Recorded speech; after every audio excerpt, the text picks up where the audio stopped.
boy. Now how does Mr. Untermeyer figure into all these activities? Well, he was a key financial and lawyer to the big bankers in New York City. He put together deals for Bernard Baruch and the Rothschilds. He merged some of the biggest companies in the United States.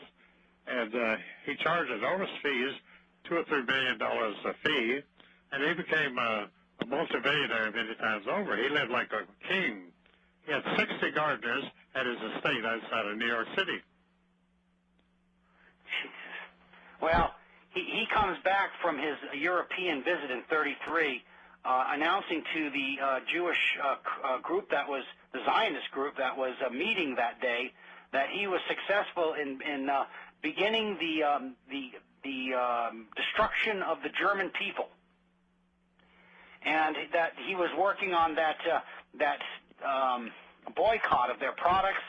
And boy, he was venomous about what he wanted them to do. Oh, he really was. He was a venomous person, and that was a declaration of war against Germany in 1933. So World War II was actually inaugurated by Samuel Untermeyer in New York in 1933. Yeah, that was the day that the war was actually declared, wasn't it, against the German people? That was war, and that was a declaration of war.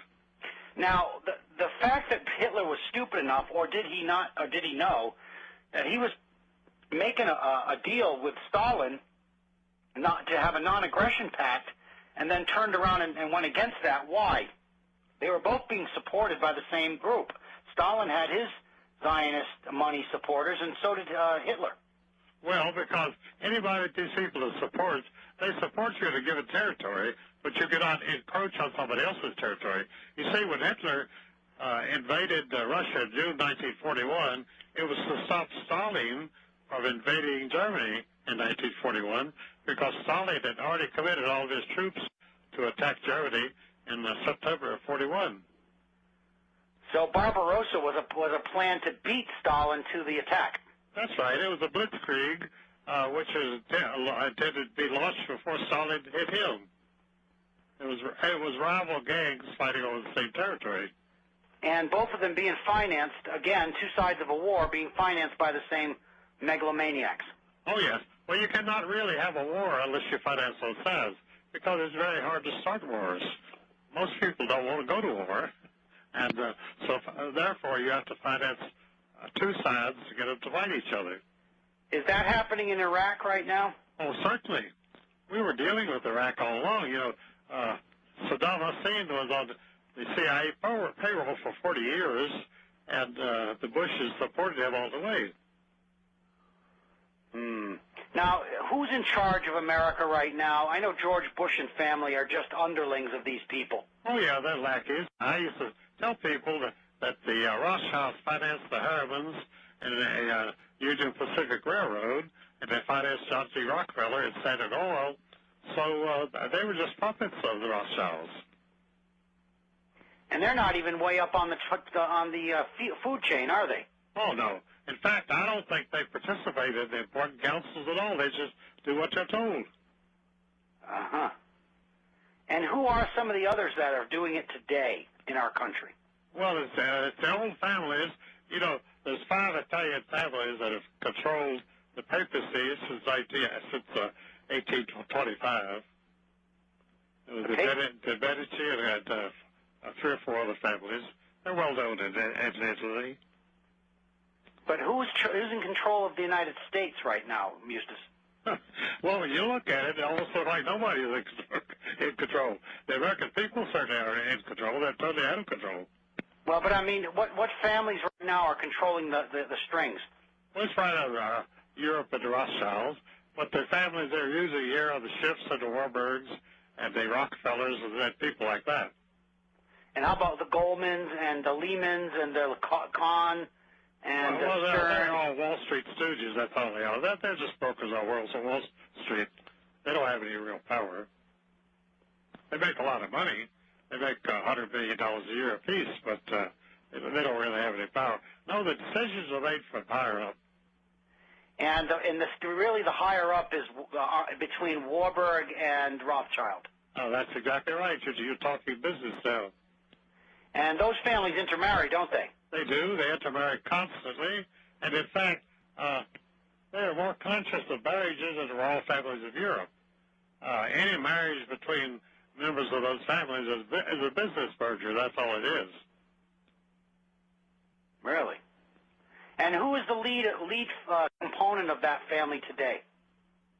The lead component? Of the Rothschild fortune. Is it the British part of it? Or the British who? There are three parts of the family. Some of them live in Zurich, some live in London, and some live in France. Oh, yeah, well, they're pretty well evenly matched. For quite a few years, 1920 to 1940, the Rothschilds were financed by the British or were controlled by the French branch. But they're out of power now. They were controlled after that by the London branch. I think it's still being run out of London. And is that the same guy that this Edward there that you see pictures of Governor Schwarzenegger there standing beside and Warren Buffett taking pictures with? Is that the guy that's in charge? It was for a long time. There was a guy named Goldsmith, Jimmy Goldsmith, but he died, and I don't know exactly who's running the show right now. Well, it seems to me all the intermarriage would start affecting their intellect. Is that happening? Well, it probably does, and it probably has. They don't particularly show any intellect. They're just doing the same thing over and over again. They're not coming out with anything new. And that's why they're so predictable. But how the heck do they get away with it so cleverly? I mean, how do they do it? Well, how come the public can't get their brains around this problem? Well, because they've got control of capital, they've got control of the seats of power. And the public cannot get their foot in the door. Have we ever had our foot in the door, ever? Well, we've had our foot in the door a couple of times. We had them with Andrew Jackson, and we had them with people like Thomas Jefferson. There's been people who turned up sometime that did some good. Now, Ezra Pound used to tell me that the last decent American president was Calvin Coolidge. He was a New England boy, became president. He was a very good president. But since then, it's all been downhill. Oh, boy. Well, when we come back, we're going to have one more segment with Eustace, and we're going to discuss a couple of extra things that we have on our minds here today on the French Connection. When we return, more from Eustace Mullins.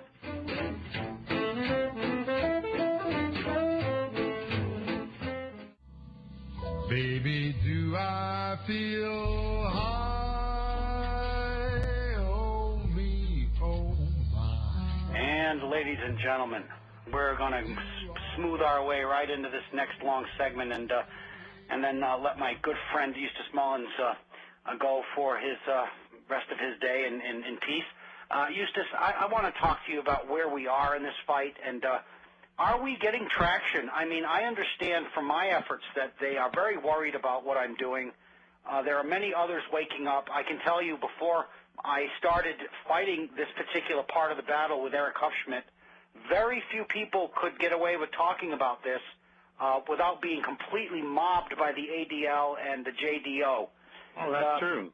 Now, we're actually getting traction, and more people are springing up everywhere, speaking about it, almost unopposed.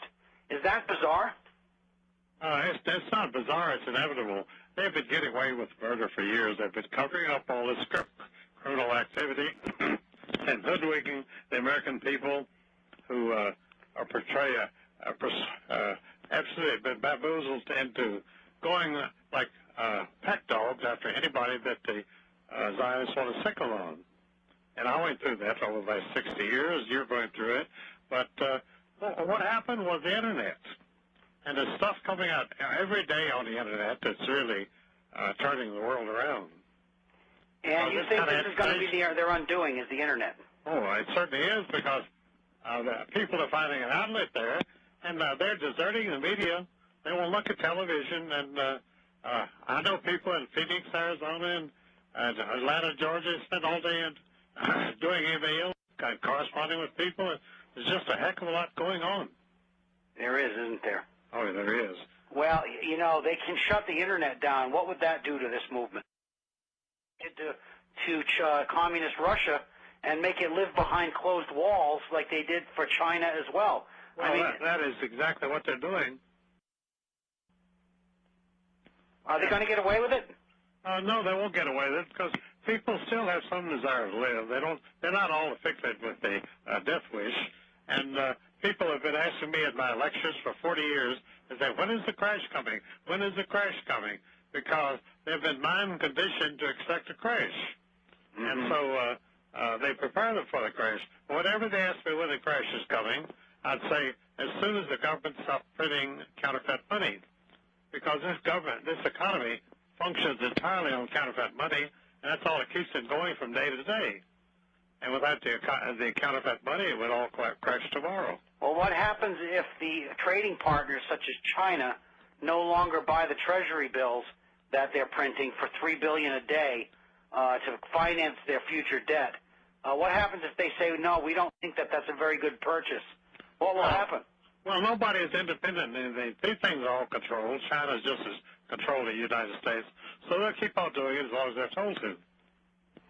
Do you think there is a goal that they will implode the place intentionally? I don't know. If a racket is paying off, why would you close it down? So you're not predicting that they're going to try to implode the economy? Not at all, because it's one thing to fix a horse race, but you don't go down and shoot all the horses. That doesn't solve anything. Well, I see most of the businesses of any substance moving out of the country. Oh, yeah. I see most of the American public incapable today of holding any technical jobs because their education system has been so destroyed. And I don't see that the American economy is a place where anybody really feels comfortable making money anymore. It seems like they're gutting it, like they're destroying it from within. Well, it's been gutted. It's been destroyed. I just came back from a month in Ohio, right in the heart of the Rust Belt at Toledo and Detroit. And what's going on is horrible. It's like the Depression in 1932. Well, then why would you say that this is not an implosion intentionally? It's an intentional explosion, but I think the American people will survive it. I think they have the will to survive. They don't know what's happening, but they're still not going to take it lying down. Well, what would you suggest I do to get this message out farther afield, Eustace? Well, just what you're doing is if you get the message out at all, you're winning. And if you're letting people know what's going on, I lectured for years to crowds as little as 6 or 8 people, but I started a lot of fires that way, and those people today are still doing what they can to get this thing solved.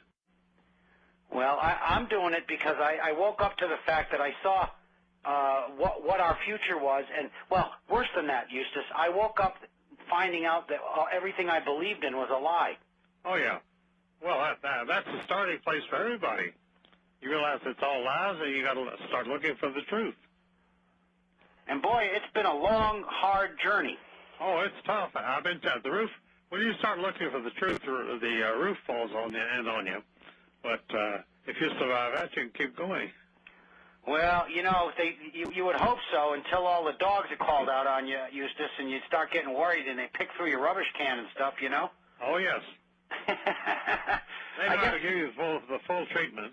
Well, yeah, you know, I figured if they're looking through my rubbish, they're not ready to do me in.